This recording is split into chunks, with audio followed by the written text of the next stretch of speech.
Assalamualaikum warahmatullahi wabarakatuh. Selamat pagi. Kaifahalukum sabahal khair ayat tolabah. Alhamdulillahirabbil alamin hadana li hada wa kunna linahtadiya laulan hadanallah wa ba'du. Tayyib hadal yaum sawfa namdi ila darsina ba'da ila madatina ba'da sawfa nastamir darsana li'annana sawfa nunhi darsana fi hadal liqa. Semua banget fi usbul al-madi fi usbul at-tali sawfa wantikum ba'da soal wa ba'da al-asila. Alhamdulillah di hari ini kita bisa berkumpul lagi ya, walaupun dengan via online, tapi tetap kita harus semangat untuk menuntut ilmu, terutama di dalam bahasa Arab, ya enggak? Oke, pada hari ini kita akan belajar tentang materi selanjutnya, yakni materi yang akan kita pelajari di bab terakhir gitu ya. Penasaran gimana materinya? Ayo kita simak bersama ya. Oke, kita mulai dengan bersama membaca basmalah. Materi terakhir untuk kelas 8 adalah jumlatun fi'liyatun. Oke, materi terakhir untuk kelas 8 adalah jumlah fi'liyah. Siapa yang tahu jumlah fi'liyah? Kalau belum ada yang tahu, guru kasih tahu. Jumlah fi'liyah itu adalah kalimat yang diawali oleh kata kerja. Oke ya. Dan terdiri dari fiil dan fa'il. Oke, lalu yang dimaksud dengan fiil atau fi'lun adalah kata kerja itu sendiri. Selanjutnya fa'il atau fa'ilun adalah pelaku dari kata kerja tersebut.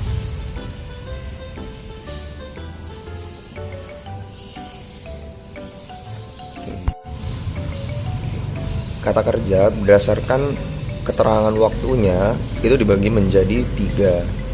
Yang pertama ada kata kerja madi. Terus selanjutnya yang kedua ada kata kerja mudhari.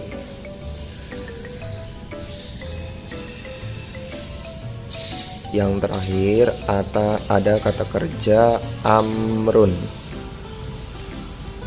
Kata kerja madi adalah kata kerja yang dilakukan pada masa lampau atau waktu yang sudah berlalu ya. Selanjutnya kata kerja mudhari adalah yang sekarang atau nanti akan dikerjakan. Nah, kalau misalkan amr adalah kata kerja perintah. Tapi untuk kali ini materinya hanya akan membahas tentang fi'il madi saja, tidak fi'il mudhari dan fi'il amr. Oke. Selanjutnya berdasarkan kebutuhannya kepada objek, fi'il dibagi menjadi 2. Yang pertama ada fi'il lazimu. Yang kedua ada fi'il muta'addi, yakni fi'il yang membutuhkan objek gitu ya. Fi'il lazim dan fi'il muta'addi. Lazim adalah fi'il yang tidak membutuhkan objek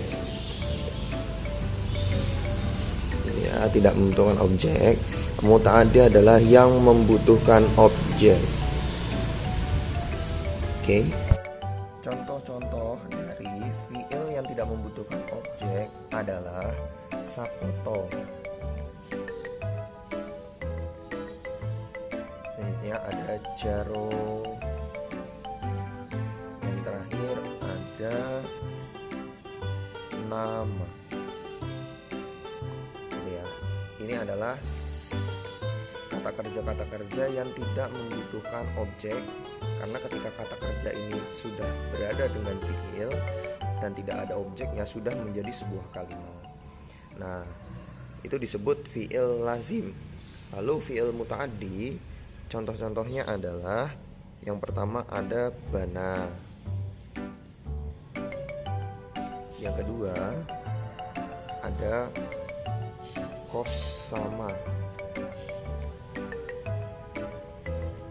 dan yang terakhir ada hamala. Ini adalah kata kerja yang membutuhkan objek. Siapa yang tahu artinya? Kalau nggak ada yang tahu, oke, saya berikan artinya ya. Sakoto itu artinya jatuh. Jaro artinya berlari. Nama artinya tidur. Bana artinya membangun. Terus qasama artinya membagi. Hamala artinya membawa. Maksudnya apa, Pak?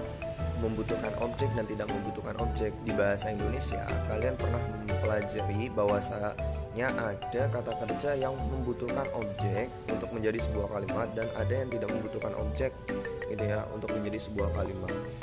Apabila kalian menaruh sakoto atau jatuh di dalam kalimat, contoh Ali jatuh, itu sudah menjadi sebuah kalimat kata kerja fi'liyah. Kenapa? Karena ketika kita berbicara Ali jatuh, maka kita sudah memahami maknanya kalau Ali itu jatuh gitu ya. Entah jatuhnya dimanapun, yang penting terjatuh. Atau Sonda berlari, nah, maka kita sudah mengetahui bahwasanya Sonda itu berlari, tidak membutuhkan objek di belakangnya gitu ya. Selanjutnya, kalau yang membutuhkan objek atau fi'il muta'addi, itu contohnya adalah membangun. Ini ya. Kalau kita taruh membangun di sebuah kalimat bersama dengan objek, bersama dengan pelakunya gitu ya, atau subjeknya, maka dia perlu objek yang mendukungnya. Contoh, Sonda membangun. Nah, kalau misalkan tidak ada objeknya, maka kata ini menjadi kata yang ambigu dan tidak jelas maknanya. Apa yang dibangun oleh Sonda gitu. Maka kita harus menambahkan sebuah objek. Jadi contohnya, Sonda membangun masjid. Masjid ini adalah objek yang harus ditaruh setelah kata kerja dan subjek yang ada gitu ya. Contohnya berarti Sonda membangun masjid. Kalau yang ini contohnya semesta tidur ya. Nah seperti itu. Kalau misalkan di dalam bahasa Arab berarti nama, sinista,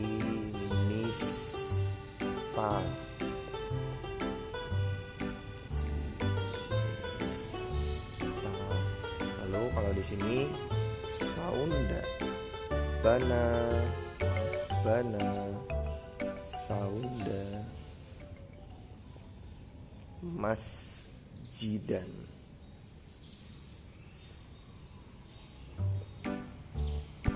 Oke, lalu kita masuk ke bab fa'il. Oke, kita masuk ke bab fa'il. Jadi fa'il itu dibagi menjadi 4 jenis. Oke, yang pertama ada fa'il shahih mu'rab. Yang kedua ada fa'il shahih mabni. Yang ketiga ada fa'il domir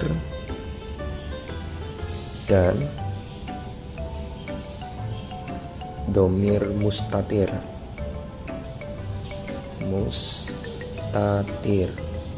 Lalu yang terakhir ada fa'il masdar muawwal.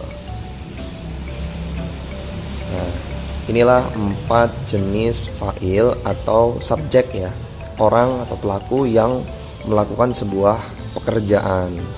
Oke, kita bahas satu-satu ya. Fa'il sahih mu'rab itu yang pertama. Di sini kita akan belajar tentang fa'il sahih mu'rab. Apa itu fa'il sahih mu'rab? Fa'il sahih mu'rab adalah pelaku dari sebuah kata kerja yang mana pelaku tersebut akhirannya berupa domah, gitu ya. Jadi harokat akhirnya di huruf terakhir itu berharokat domah, atau bisa disebut normal ya, tanpa ada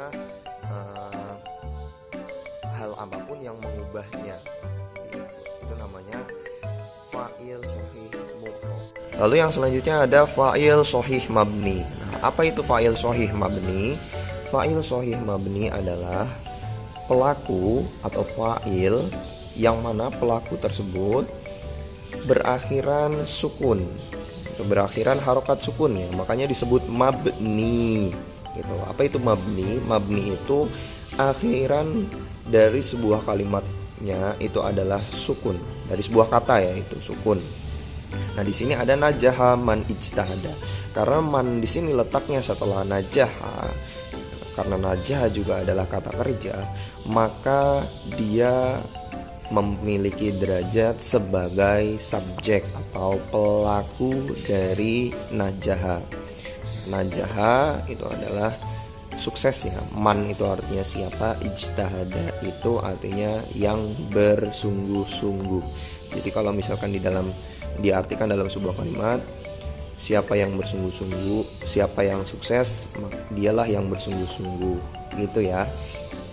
Maka yang bersungguh-sungguh, siapa ini adalah subjek dari najaha atau sukses. Oke, selanjutnya ada fa'il domir dan juga ada domir mustatir. Yang disebut dengan fa'il domir itu adalah subjek atau fa'il yang di dalam bahasa Arab itu tidak tampak. Kenapa? Karena dia diwakilkan gitu ya.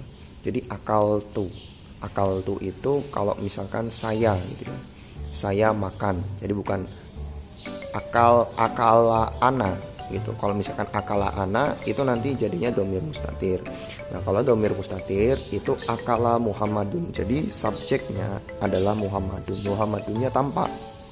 Di sini kelihatan, tidak diwakilkan oleh akala saja ya.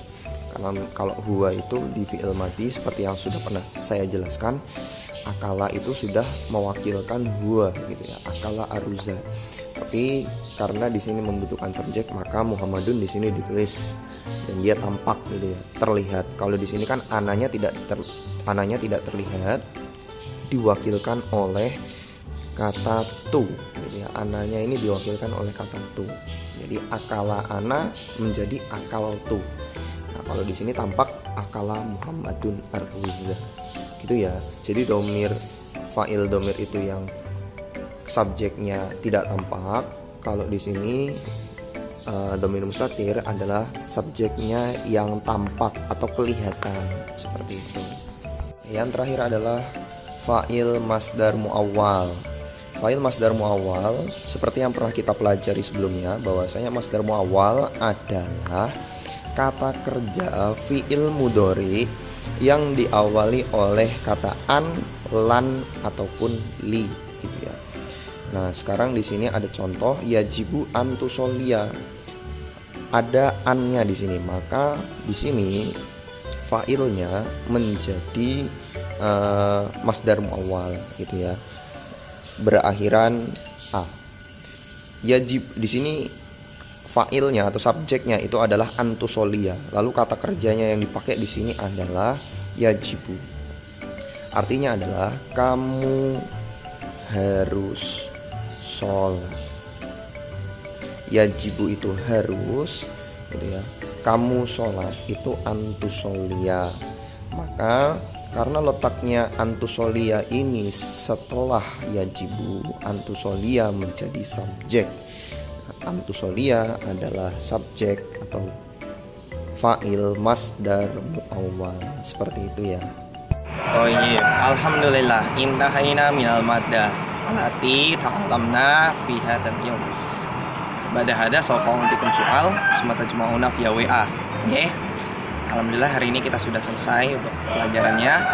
Maka setelah ini saya berikan kalian soal, lalu disilakan dikumpulkan via WA. Jadi langsung saya berikan penilaian. Itu saja. Kita tutup pelajaran kita dengan bersama membaca Alhamdulillah. Nakhtatim darsana biqiraati Alhamdulillah. Alhamdulillahirrahmanirrahim. Tetap jaga kesehatan, jangan lupa makan, jangan terlambat makannya, jangan terlambat istirahatnya, istirahat secukupnya. Semoga sehat selalu. Assalamualaikum warahmatullahi wabarakatuh. Oke. Lalu untuk tugasnya sedikit saja. Silakan kalian buat kalimat dengan kata kerja lazim atau yang tidak membutuhkan objek, lalu mutaaddi yang membutuhkan objek ya. Lalu buat kalimat menggunakan fa'il sohih, gitu ya, subjek yang tadi sohih atau berharokat akhir domah, lalu fa'il mabni sohih, gitu ya, atau yang berharokat akhir sukun, gitu ya. Man itu man siapa itu berharokat akhir sukun. Dibuat satu, jangan sama seperti Pak Guru, lalu dikumpulkan. Silakan ditulis di kertas ataupun bisa kalian tulis di HP ya. Tapi kalau misalkan mau gampangnya di kertas saja. Boleh melihat Google Translate untuk mengartikan kalimat yang kalian buat seperti itu ya. Silakan menggunakan bahasa Arab. Ditunggu. Semoga sukses. Assalamualaikum warahmatullahi wabarakatuh.